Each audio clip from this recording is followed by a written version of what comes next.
Okay. More on sig figs. First, backing up. Right. Again, the issue. We'll get back to how 2 feet is really 20 inches and all the other fun stuff you were so excited about on Wednesday.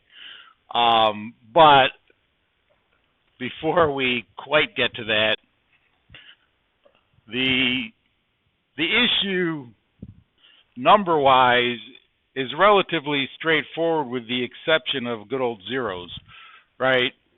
If I write a number, makes no sense to write it unless I know it. So in that sense, any non-zero digit I write is automatically significant, because why would I be writing random sevens, right?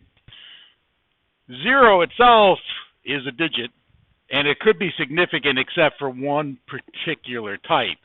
So again, trailing zeros after the decimal point, they must have been measured, otherwise there's really no reason to write them.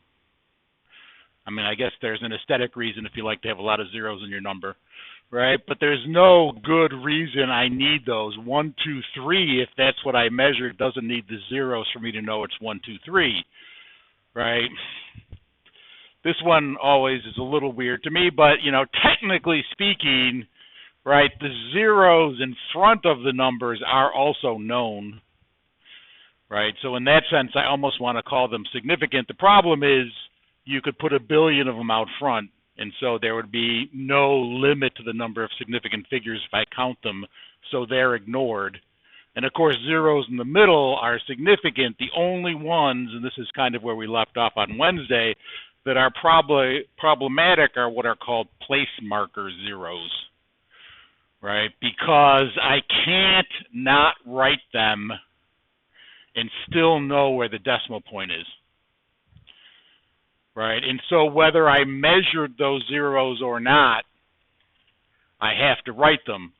Otherwise, 1, 2, 3, 4 is 1,234, not 123,400. And so if you write them, right, it doesn't necessarily mean I measured them.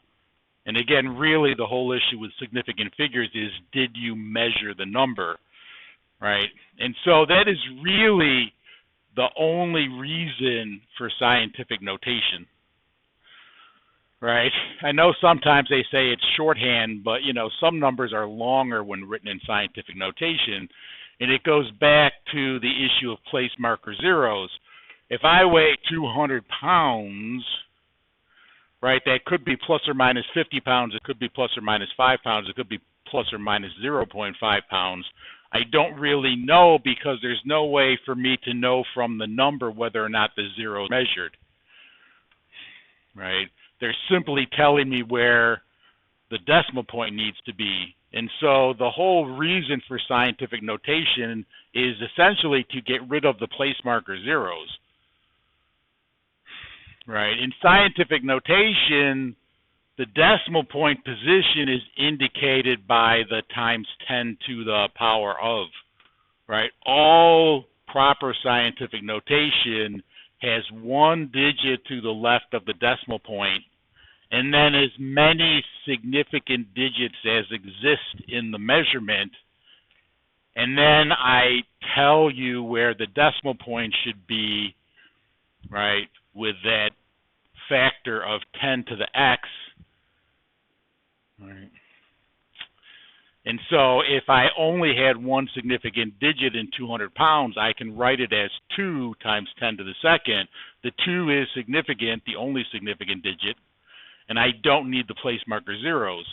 If I had 2 significant digits in that number, I could write it as 2.0 times 10 to the second to tell you where the decimal point really should be, right? And if I had 3 significant digits, of course, I could write it as 2.00 times 10 to the second. And now there's no ambiguity over which digits were measured or not measured, because I don't need zeros that aren't significant to ever be written. All right. Yes, no, maybe. I don't necessarily want to spend a lot of time on scientific notation, since you usually have some familiarity, but not always. So,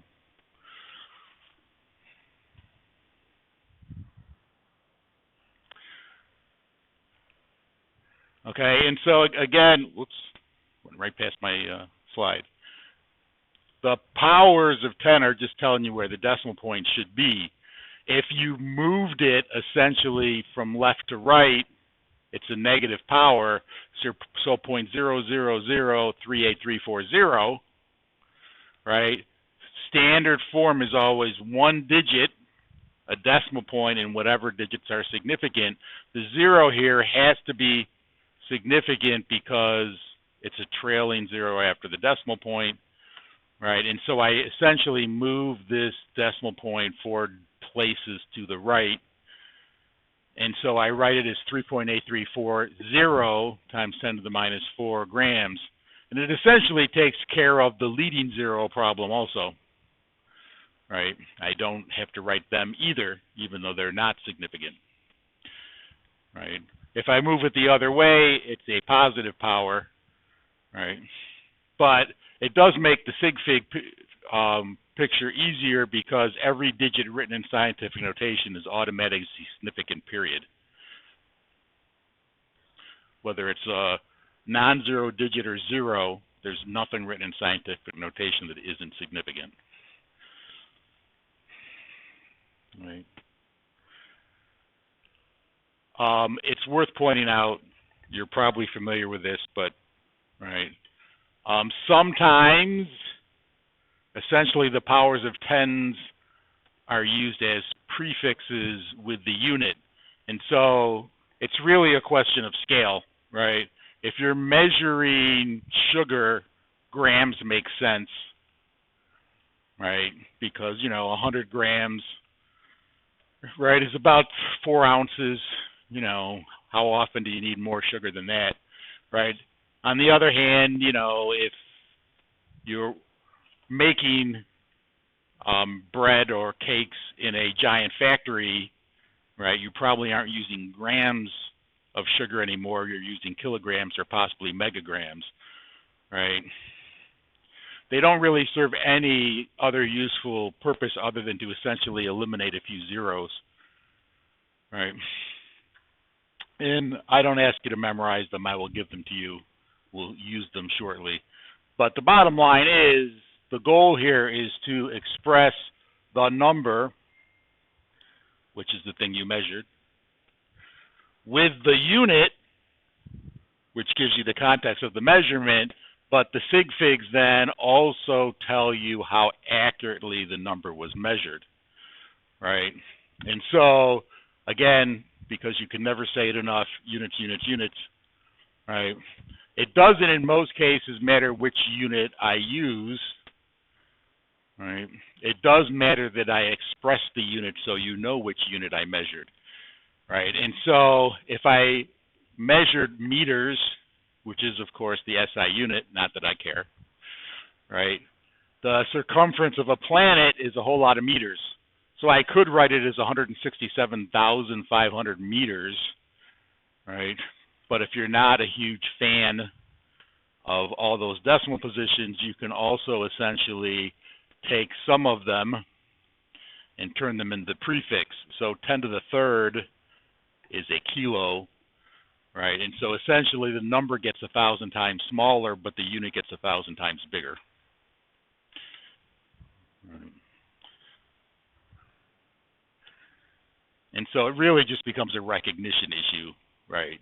Is km some crazy unit you never heard of, or is it a prefix with the actual unit? And of course, there's a relatively limited number of them, and so you see them all the time, right?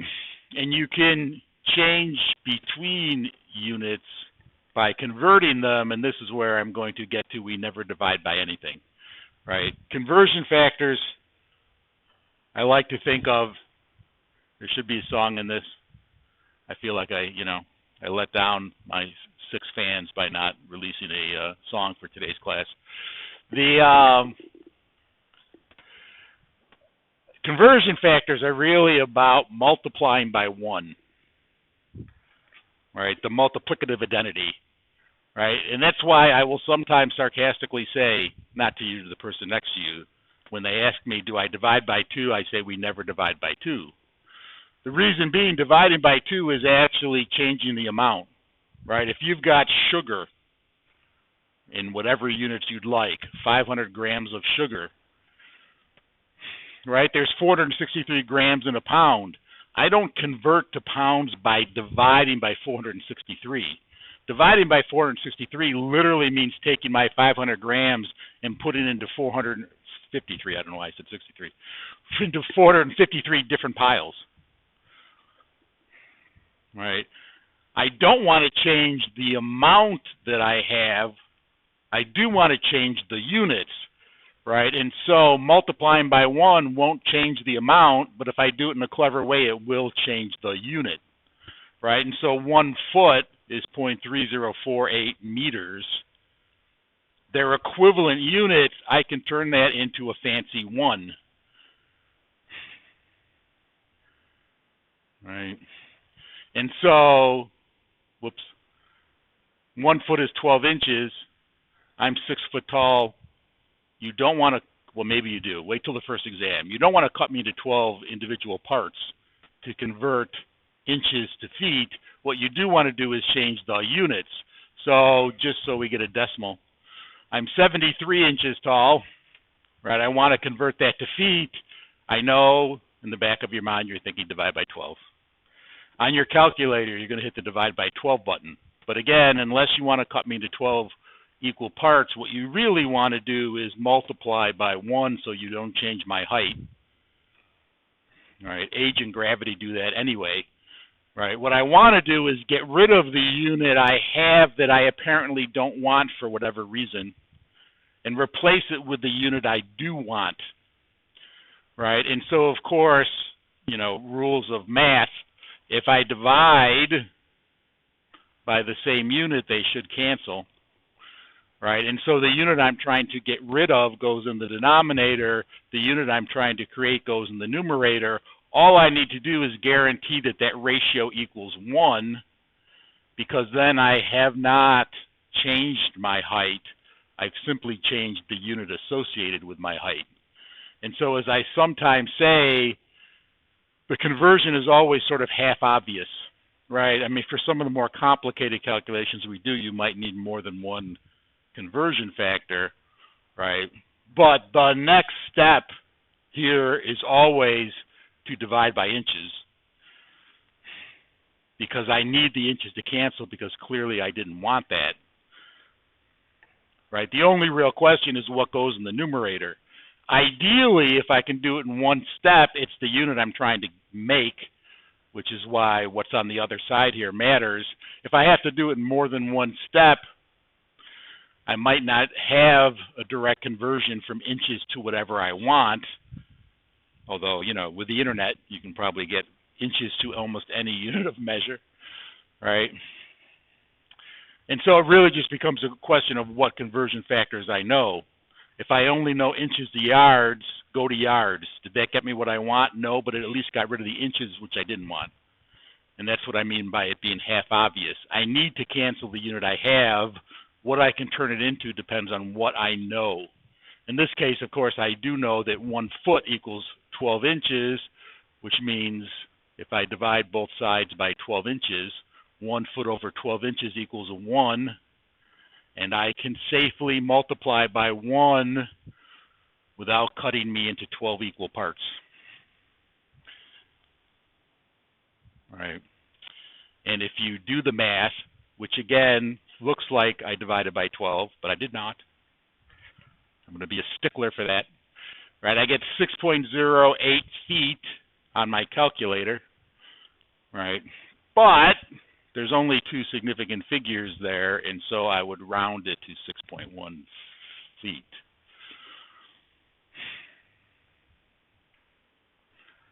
All right. And in some sense, that is what we do all year long. We do nothing but convert units. Right. The fun chemical part is learning what the chemical conversion factors are, because you can actually get the conversion factor to do the chemistry for you, which is why I harp all year long on units, right? Because literally probably 75% of the calculations we do are simply unit conversions. They're just sometimes fancier scientific units that actually represent some actual chemical process. Right?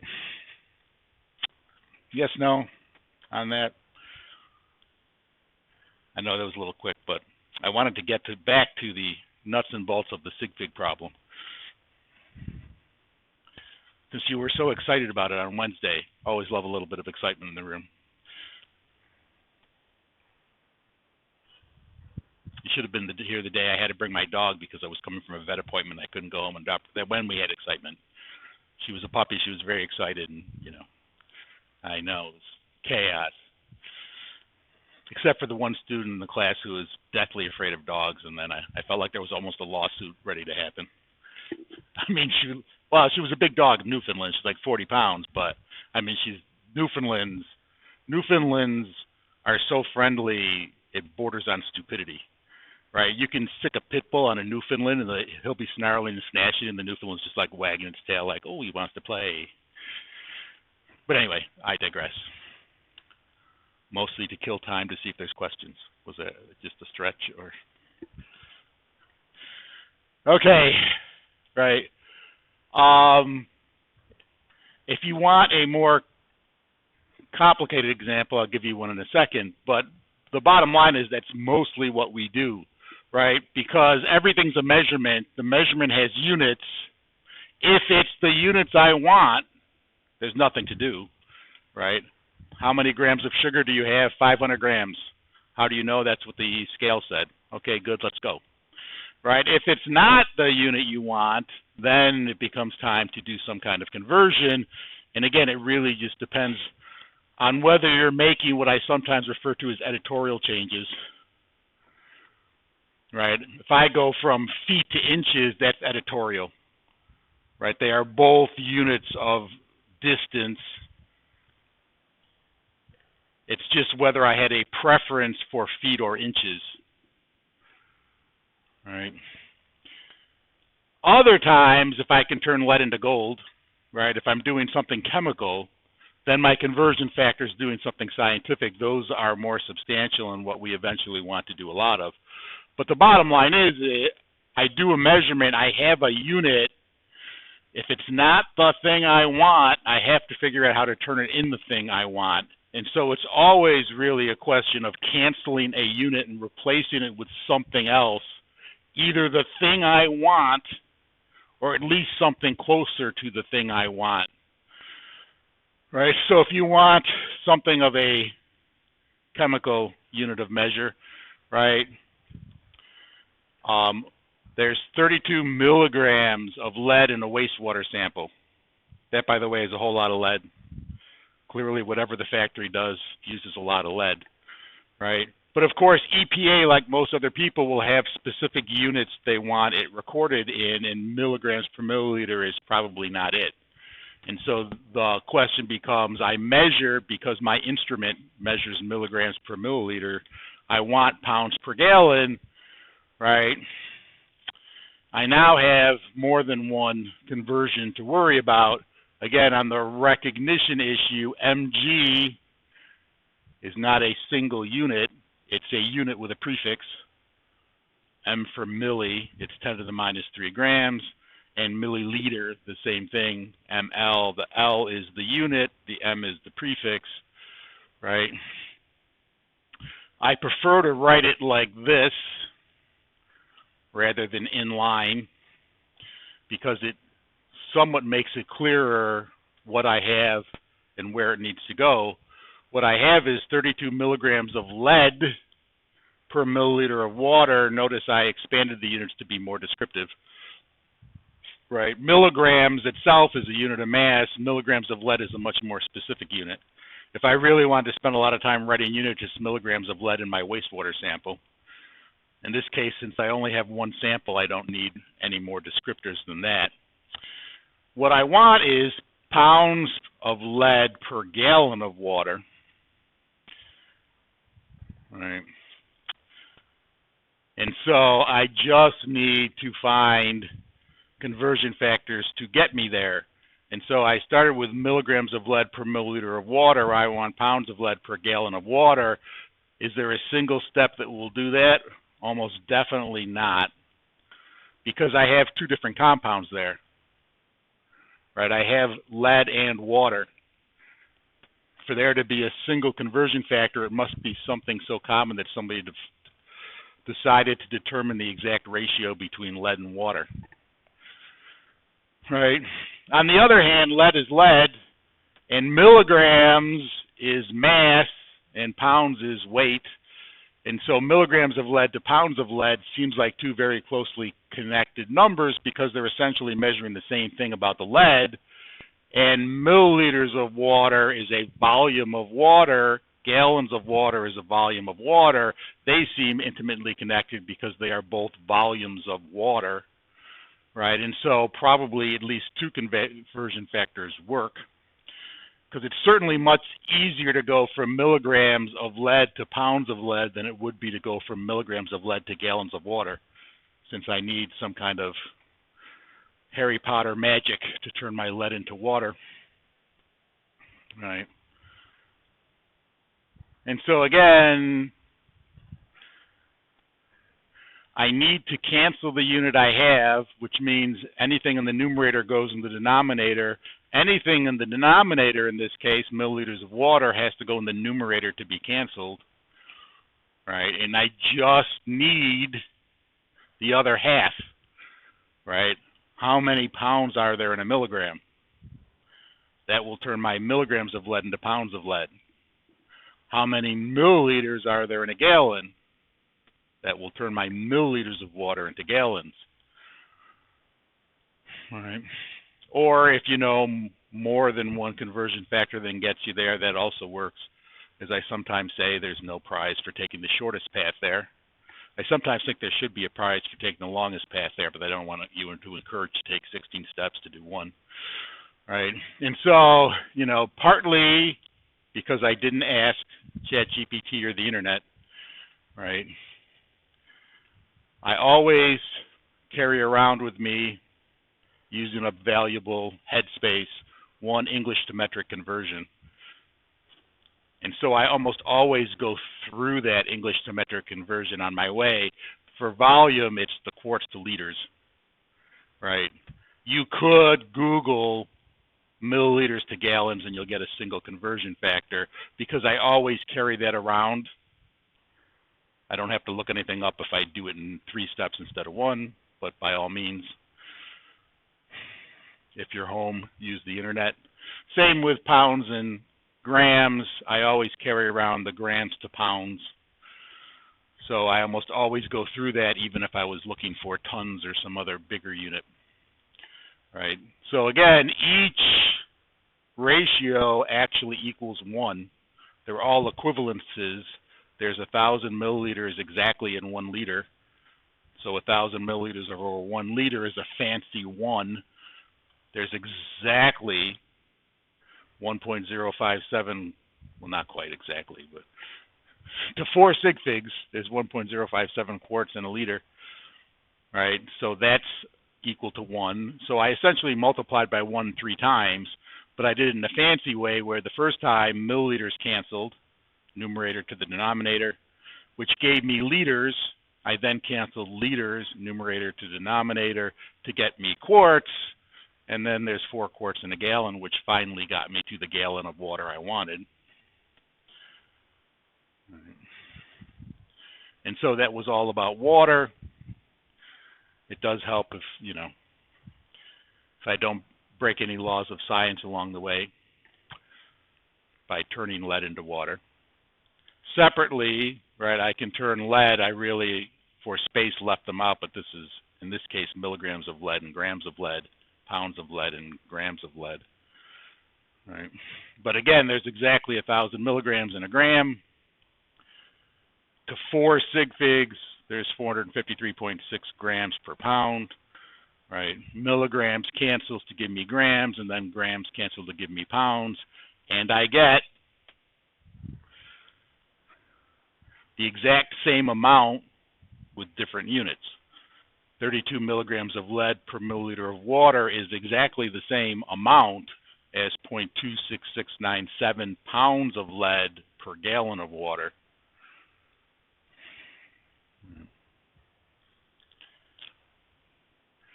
And then, because I'm going to do this again in a minute, right, that's what my calculator tells me, 0.26697. In fact, I only should have 2 significant digits for reasons we will harp on for the rest of class, right? And so, again, I would round that to 0.27 pounds per gallon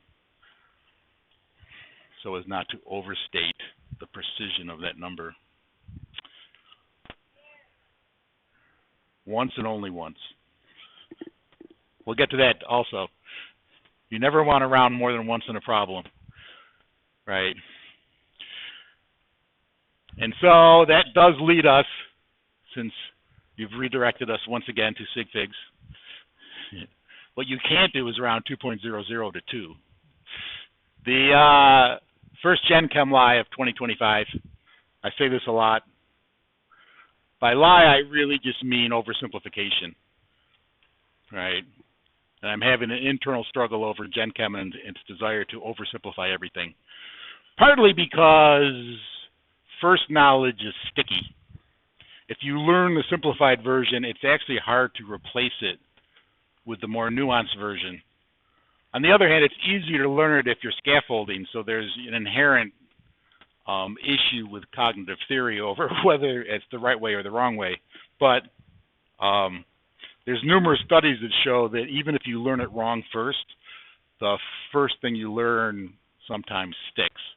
And so, you know, my solution to the fact that everything's oversimplified is to continue to lie to you but tell you I'm lying, which is almost like telling the truth. Almost. Don't try that with your significant other or parents. They won't agree. But I'm going to own up to the lie up front, right? What we started talking about on Wednesday and we'll continue to talk about with sig figs is really an oversimplification of the issue, right? The reality is not as simple as the rules we are laying out. But most Gen Chem texts, almost all of them I think, make the simplification and use the same rules. If you go on the internet as a result, they'll give you these same rules. The truth is, it's not quite that simple, right? Because again, the whole point of significant figures is to represent accuracy in the number, right? That accuracy for any given measurement doesn't have to align with decimal position. Right? What do I mean by that? Here's a picture from Fisher Scientific I stole of a graduated cylinder. Right? First thing I do want to point out, I don't know if you can quite make it out, but if you notice it says 20 degrees C there. Right? Right off the bat, if it's 25 degrees C in the room, those lines are in the wrong place. Because all materials to some degree expand or contract with temperature. And so any calibration of this was done at 20 degrees C, so those lines are only right at 20 degrees C. When it gets hotter, the graduated cylinder gets taller and the numbers get stretched. It also gets wider because it stretches in all dimensions. It's not a huge difference at 25 degrees versus 20 degrees C for glass, but right off the bat, my lines are in the wrong place, right?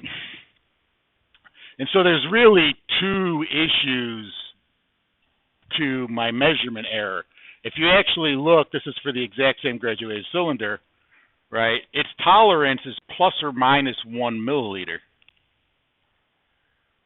Why do I bring that up? It already violates the rule we talked about before. This actually has lines every 1 milliliter, right? Which by my rule, can I go all the way back? I shouldn't go all the way back. I can't help myself. I'm going to go all the way back. I should have just, maybe I'll go all the way back and bring it all the way forward.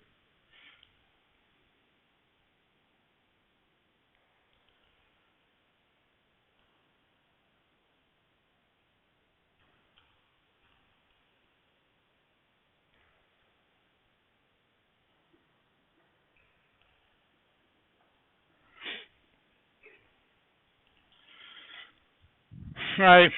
When we were talking about this ruler, I said, okay, look, there's a line for 2, there's a line for 3. I can estimate one more digit because I'm about 40% of the way from 2 to 3. Right? If you apply that same logic to this graduated cylinder, then I should be able to read 91.4 if I'm 40% of the way from 91 to 92. But the company itself says it's not that accurate. Right? And all of that assumes a 20 degrees C. Right? And it's really the same issue here, although we didn't get into it the other day. This is me explaining the lie. Right? Sure. Let's say I can read this. I am 40% of the way from the 2 line to the 3 line. How do I know the 2 line is actually at 2.00 to begin with? Answer, I don't. Right? There's really 2 pieces to the error in any measurement. There's a limitation on the accuracy of the device. Depends on how careful I was in making this. I can make, right, a standard meter. For years, they now use light as the standard for distance. There was a platinum, because platinum has low thermal expansion, there was a 1 meter long platinum rod at a controlled temperature in like 3 places around the world where you could take your meter and compare it to see if it was exactly 1.000 meters. Every other ruler is less accurate than that one. It's not temperature controlled. Somebody scratched the line on there. Did they scratch it in the right place? I don't know. And so there's really 2 errors in this number. Sure, let's say I trust my eyes. It's 40% of the way between these 2 lines. But that line is not 2.0000. Maybe it's really at 1.9, in which case I'm 40% of the way from 1.9 to 2.9. Right, which is why I end up with a more complicated tolerance than simply decimal position. Right, here's a more accurate volumetric flask. They're more expensive as well. I think, well, I mean, was the price on here? Yeah, I mean, these are, whoops. My graduated cylinders are $736 for a dozen. These are $200 each. Right? They're more accurate. Same 100 milliliter volumetric flask. Look at the tolerance. It's not 0.5 or 0.05. It's 0.08. Right? So in the real world, that's the tolerance of my measurement, not half the decimal position. And so that's something of a simplification. Right? In the real world, I would prefer to actually write the tolerance, right? By the way, 1,000 milliliter volumetric flask now has a tolerance of 0.3. It's not even 10 times bigger than it was for the 100 milliliter flask, right? And so in the real world, I would write that as 1,000.0 plus or minus 0.3. Or in the case of a 100 milliliter one, 100.00 plus or minus 0.03. It's not half the decimal position that I didn't measure, right?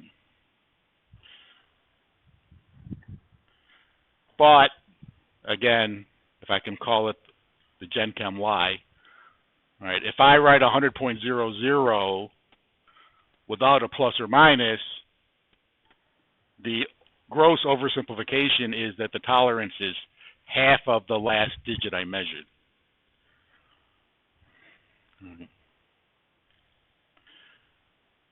We'll get to the corollary lie in a minute about sig figs. Right? And that is about how to handle tolerance in calculations. And the 2 little calculations we did a minute ago, I said it should be 2 sig figs, and so I rounded it. How did I know it should be 2 sig figs? Answer, the second lie. Right? There are rules for determining the number of sig figs that come out of a calculation based on the number of sig figs in the numbers used in the calculation. Right? Again, I'm lying, but I'm telling you I'm lying, so it's okay. Right?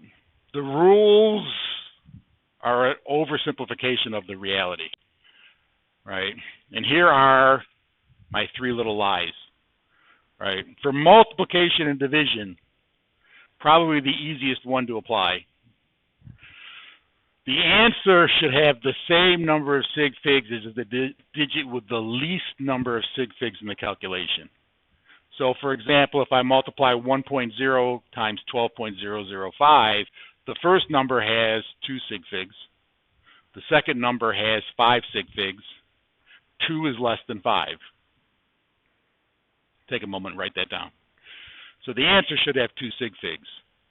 That is actually the rule I was applying before, because my conversion factors are all multiplications, right?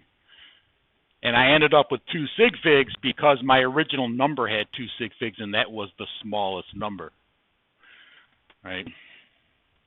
That rule is so easy to apply. People apply it even when you shouldn't. I am going to intentionally trick some of you into doing that on the first exam by giving you an addition or subtraction, and you'll want to use that rule because it's easier. And because most calculators don't know how to apply the sig figs. So you get the number, you have to decide what the sig figs are. And the fact is, if you have a multiple operation calculation, most people tend to just put in the whole calculation and get the answer. So if there's an addition and subtraction and multiplication and division, throw a couple parentheses in there and you're good to go. The problem is the rules are very different, right? For multiplication and division, at the end, I can look at the numbers and know. I can multiply 37 numbers together all in one step, and then I just look and I go, oh, that one only has 2 sig figs, the answer only has 2. It is much harder, not much harder, but it is harder with addition and subtraction, because the issue is not what you see in terms of digits, it's what the decimal positions are, right? And so, for example, if you add 1.1 to 2.222 to 13.333, I have 2 sig figs, 4 sig figs, and 5 sig figs, which is exactly why the answer has 3 sig figs. Why? Because the number of sig figs in those numbers doesn't matter. For addition and subtraction, the rule is decimal position, right? I have a slide somewhere. Do I want to go ahead and come back? Maybe not. Too far ahead. I'll show it to you in a minute, right? Okay, and so if I do multiplication or division, I have to apply that rule. If I do addition and subtraction, I apply that rule. They're different rules, which means if I do both operations, I have 2 different rules that need to be applied. And so I apply them at the time I do them, but I do not round till the end, right? Now, why are these rules a lie? By the way, I added these slides, so if you're looking at the ones on my courses, the next few slides are not there. Well, this one is, but the ones after them, right? The issue, again, in the operation is that the result has accuracy limited by the accuracy of the numbers, right? And so if I measure this piece of sidewalk and I get 3.1 feet in one dimension and 22.3 feet in the other, right? My rule says multiplication to get the area, least number of sig figs matter. If I punch those numbers into my calculator, I get 69.13, right? But again, this is 3 sig figs times 2 sig figs, which means the answer should have 2 sig figs, right? But what it's really trying to represent is, again, the slightly more complicated reality, right? If my 3.1 feet is taken, right, to have a tolerance of plus or minus 0.05 feet, what that means is my width is not 3.1 feet. It is some number that I cannot more accurately know between 3.05 feet and 3.15 feet, right? Similar to the length of that piece of sidewalk is not exactly 22.3 feet. It is any number between 22.25 feet and 22.35 feet, which means what? It means the area, which is the product of those two numbers, is some number between the two smallest measurements and the two largest measurements. So if I take the smallest possible length by the smallest possible width, I get 67.8625 on my calculator. Right. If I take the two largest possible values for the distances, right, I get 70.4025 on my calculator. Right. And so really my area is the midpoint of that range, right? Now, sure, 69.13 is approximately in the middle, right? Which is why my rule makes a certain amount of sense, right? If I round it to 69, I mean, if I round this, I've got 68 and 70. But I've got slightly less than 68 and slightly more than 70. And so the actual tolerance isn't exactly 0.5, right? So in the real world, if I look at the midpoint of the entire range and the range, right, I would probably specify the result as 69.1 plus or minus 1.3 feet squared, right? Which is a little different than my gross oversimplification, right? It still basically says it's 69 plus or minus 1, right? But it is, if I reported it that way, throwing away some information I have. It's really some number between 67.86 and 70.40. Yes, no, maybe? Yeah, I heard a yeah.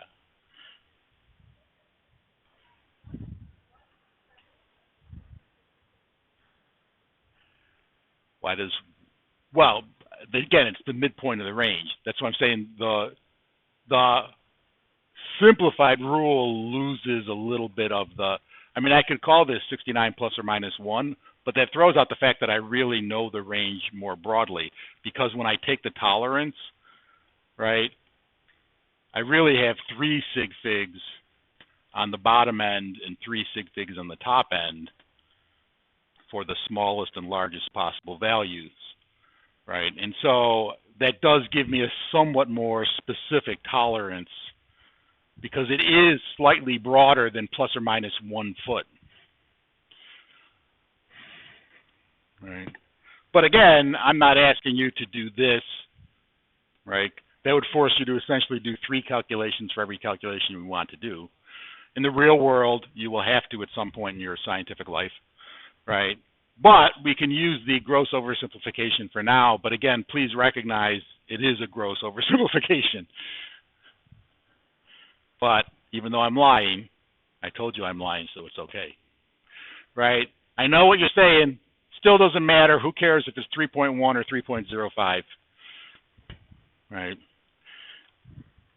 And so, right, here is my quick explanation of why it might matter, going back to our 2 versus 2.0 versus 2.00, right? Again, it makes a difference in terms of how precisely I know the number. Now, again, 2 feet, 2.0 feet, you might not care. It's just distance, right? Imagine, well, maybe, I think we have time. I was going to skip it for time, but, right?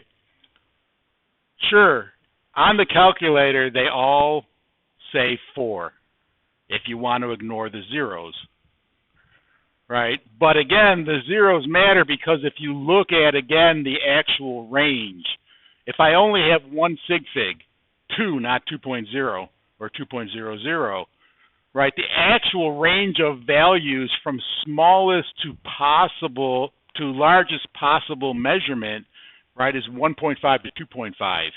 Meaning what? Meaning my range on the answer is really 4.25 plus or minus 2. Try that with your shoe size, right?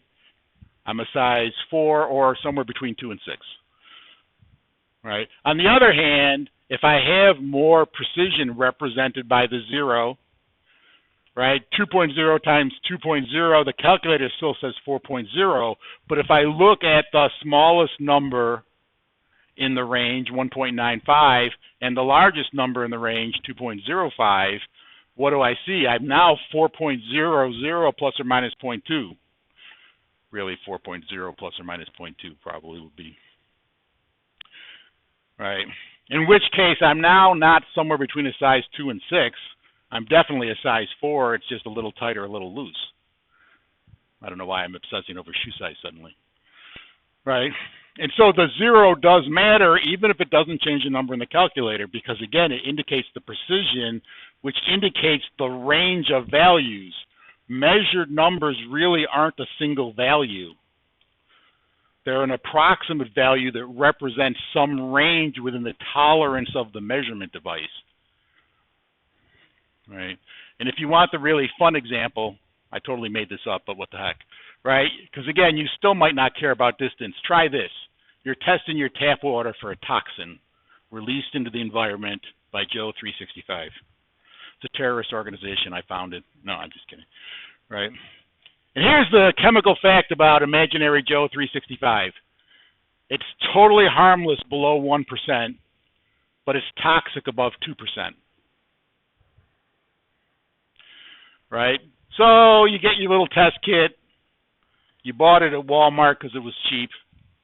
And you get 1 sig fig, 1 kilogram, measured in 1 sig fig of water, and it tells you that there's 10 grams of Joe 365 in it. Right? If you calculate the range based on the 1 sig fig from the smallest possible percent Joe 365 to the largest, what you get, right, you're going to get 1% for the number, which would seem safe. On the other hand, because of the lack of accuracy in the measured numbers, the actual range of values represented by that 1 is 0.33%, which is very safe, all the way to 3%, which is very deadly. All right. I felt the need to kill you to prove the zeros matter. All right. So my 1%, say math, represents a range so broad that it could be safe or it could be deadly because it's an accuracy issue. If you do the same calculation, right, with extra sig figs, right, I now have 3 sig figs in the mass of water. I have 2 sig figs, right? Now the range still gives you 1% in the middle, but the lowest possible value is 0.95 and the highest possible value is 1.06, in which case it's not toxic for sure because I had that extra sig fig, right? And so as I sometimes say this, you know, I mentioned this Wednesday, my mother doesn't measure anything when she cooks. That's okay. Nobody notices the extra pinch of salt in the stew. On the other hand, when Mom was giving morphine to my grandmother, get an extra sig fig, right? You don't want twice as much morphine as you're supposed to have. And so the sig figs matter. I don't ever want to pay for more sig figs than I need. On the other hand, I don't ever want to not pay for sig figs I do need. And with that, I'll see you in about a week because Monday is a holiday. Wednesday, we will have a worksheet in class. I deferred it because drop ad is Tuesday, so just in case you're leaving us or someone's coming. That's what I just said. No, I'm deferring that whole thing till Wednesday. It's last year's date when the 30th was a Friday, actually.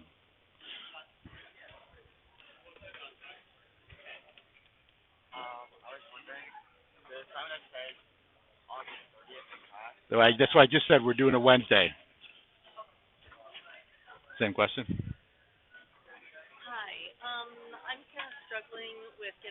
Powell. I think I got the wrong access code. I had Cengage before.